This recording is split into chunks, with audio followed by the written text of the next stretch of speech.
بسم اللہ الرحمن الرحیم۔ السلام علیکم ناظرین، امام مہدی کا لشکر اور ایرانی مجاہدین۔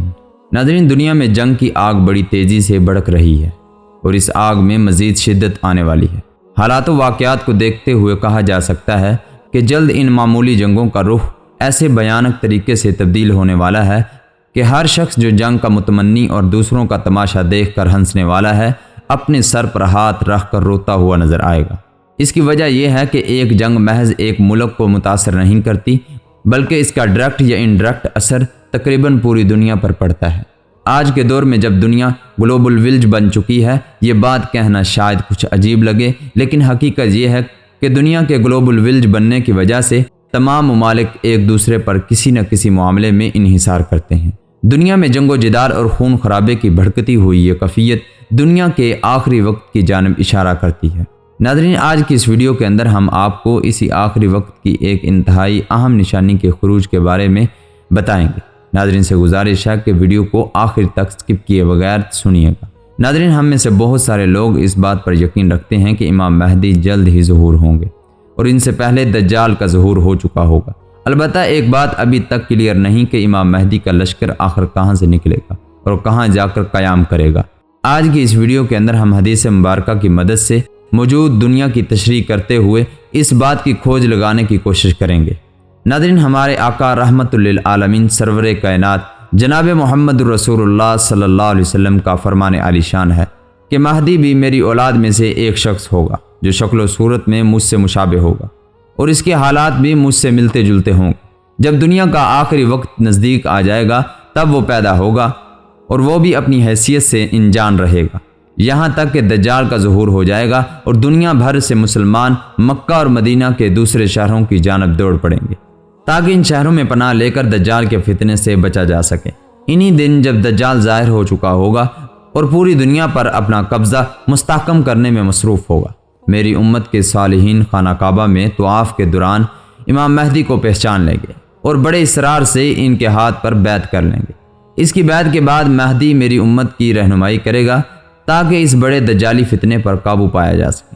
نبی اکرم صلی اللہ علیہ وسلم کے اشارات مبارک کے مطابق یہاں تک ایک بات تو کلیئر ہو گئی کہ امام مہدی کا ظہور خانہ کعبہ میں طواف کے دوران اولیاء کرام اور صالحین کی ایک جماعت کے ہاتھوں ہوگا جو انہیں پہچان کر ان کے ہاتھ پر بیعت کر لیں گے۔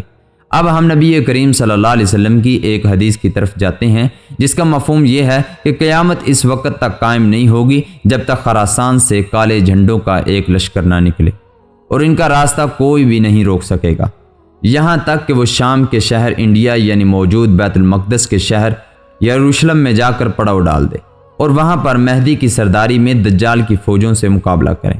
اس سے ایک بات تو واضح ہو جاتی ہے کہ امام مہدی کا لشکر ابتدا میں بہت چھوٹا ہوگا اور دجال کا لشکر بہت بڑا ہوگا۔ اب ہم نبی کریم صلی اللہ علیہ وسلم کی حدیث کی روشنی میں یہ قیاس کر سکتے ہیں کہ امام مہدی اپنے ساتھ میسر آنے والے تمام لوگوں کو لے کر مکہ سے نکل کر شام میں شہر ایلیا یعنی موجود یروشلم میں جہاں بیت المقدس اور مسجد الاقصی واقع ہے پہنچ جائے گا۔ امام مہدی کی ظہور کی خبر آنن فانن ایسے ہی پوری دنیا میں پھیل جائے گی جیسے دجال کے ظہور کی خبر دنیا میں پھیلی ہوگی۔ البتہ مختلف احادیث کے بیان کردہ نشانیوں کے مطابق ہم اس بات کا اندازہ بڑی آسانی سے لگا سکتے ہیں کہ دنیا کے موجود بے حیائی اغیانی کی وجہ سے مسلمانوں کا ایمان نہایت کمزور ہو چکا ہوگا اور لوگ جوگ در جوگ دجال کے لشکر میں شامل ہوں گے۔ اسی لیے بہت کم مسلمان ایسے ہوں گے جو امام مہدی کے یروشلم پہنچنے تک ان کے ساتھ ہوں۔ امام مہدی کے ظہور کی خبر سن کر خراسان سے کالے جھنڈوں پر مشتمل لشکر نکلے گا جو ان کی مدد کرنے کے لیے ایلیا جائے جس کا موجودہ نام یروشلم ہے۔ اس بارے میں کسی بھی حدیث میں صراحتاً نہیں ملتی کہ کالے جھنڈوں پر مشتمل یہ لشکر کن لوگوں پر مشتمل ہوگا اور یہ کون سی قوم ہوگی۔ اگر ہم دنیاوی حالات کا جائزہ لیں تو اس وقت مشرقی وسط اور عرب خطے میں کم از کم 2 درجن تنظیمیں ایسی ہیں جن کے جھنڈے کا رنگ کالے ہیں۔ ایک دوسری حدیث میں یہ بھی کہا جاتا ہے کہ کالے جھنڈوں کا یہ لشکر مشرق کی جانب سے نکلے گا اور امام مہدی کی مدد کرنے روانہ ہوگا۔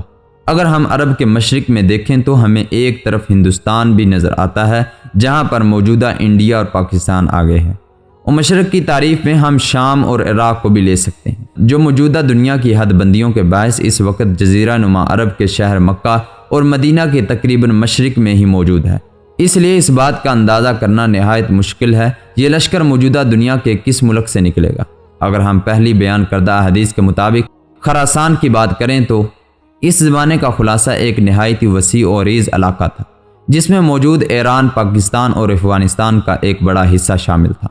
یعنی ان تینوں ملکوں کے سنگ پر موجود ایک بہت بڑا علاقہ اس زمانے میں الگ حیثیت کا حامل تھا اور خراسان کہلاتا۔ اگر اسی لائن پہ سوچا جائے تو اندازہ لگایا جا سکتا ہے کہ یہ لشکر کسی نہ کسی طرح افغانستان، ایران اور پاکستان کے ان لوگوں پر مشتمل ہوگا جو یہاں پر کسی نہ کسی صورت میں بیکار یا تاریخ میں چھپے ہوئے ہیں اور کسی بھی حکومت کے خلاف کھل کر سامنے نہیں آتے۔ احادیث میں موجود مختلف آثار و کرائم سے یہ بات بھی واضح ہو جاتی ہے کہ اس بات کا امکان زیادہ ہے کہ یہ لشکر اسی علاقے سے نکلے گا۔ موجود دنیا کے حالات دیکھتے ہوئے اس بات کو یقین سے کہا جا سکتا ہے کہ یہ لشکر ایران اور پاکستان کے ملحقہ علاقوں سے ہی روانہ ہوگا۔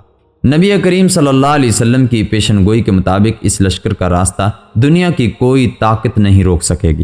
ناظرین، اب اگر ہم دوسری جانب دیکھیں اور موجودہ دنیا کی نئی حد بندیوں اور سرحدوں کی جانب نظر دوڑائیں تو ہمیں شام اور عراق بھی اس حوالے سے مضموم نظر آتا ہے۔ اس لیے یہ بات بھی اندازے سے دور نہیں ہو سکتا کہ امام مہدی کی مدد کرنے والا لشکر اسی علاقے سے نکلے اور موجودہ یروشلم پہنچ کر قیام کرے اور وہاں پر امام مہدی کی سرداری اور ان کی اتباع میں دجال کی فوجوں کے خلاف جنگ کا آغاز ہو۔ ناظرین گرامی، اب اگر ہم اس بات پر غور کریں آخر یہ کالے جھنڈے والے افراد اور یہ لشکر کون سے ہوں گے، تو اس کی دو ممکنہ توجیحات بیان کی جاتی ہیں۔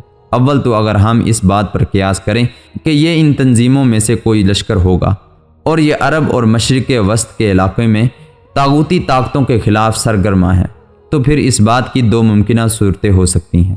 پہلی صورت یہ ہو سکتی ہے کہ یہ تمام تنظیمیں جن کے جھنڈوں کے رنگ سیاہ ہیں وہ متفقہ طور پر اپنی اپنی تنظیموں کو یکجا کر لیں اور ایک بڑی تنظیم بنا کر ایک بڑے لشکر کی شکل میں امام مہدی کی خدمت میں روانہ ہو جائیں۔ اس کے علاوہ دوسری ممکنہ صورت یہ بھی ہو سکتی ہے کہ جس لشکر کی بابت ان سے اشارہ کیا گیا ہے وہ لشکر ابھی کسی تنظیم کی شکل میں دنیا میں موجود ہی نہ ہو اور اس کے افراد خفیہ طور پر ایک دوسرے سے رابطے میں ہوں اور امام مہدی کے ظہور کے منتظر ہوں۔ اور یہ لشکر کون سا ہوگا، کن لوگوں پر مشتمل ہوگا اور کہاں سے نکلے گا، یہ باتیں تو ظاہر ہے کہ وقت کے ساتھ ساتھ ہی مزید واضح ہو۔ البتہ ہماری رب العزت سے دعا ہے کہ وہ اس کفر و اسلام کے مارکے میں ہمیں حق کے ساتھ کھڑے ہونے کی توفیق عطا فرمائے اور ہمارے ایمان کو اتنا مضبوط کر دے کہ ہم جان کی پرواہ کیے بغیر اللہ کی راہ میں اس دین کی سربلندی کی خاطر لڑ سکیں۔ اللہ رب العالمین سے دعا اللہ تعالی ہمیں اس پر عمل کرنے کی توفیق عطا فرمائے۔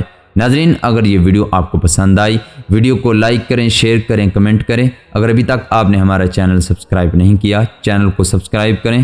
پھر ملتے ہیں اگلی ویڈیو کے اندر۔ اپنا خیال رکھیں۔ السلام علیکم۔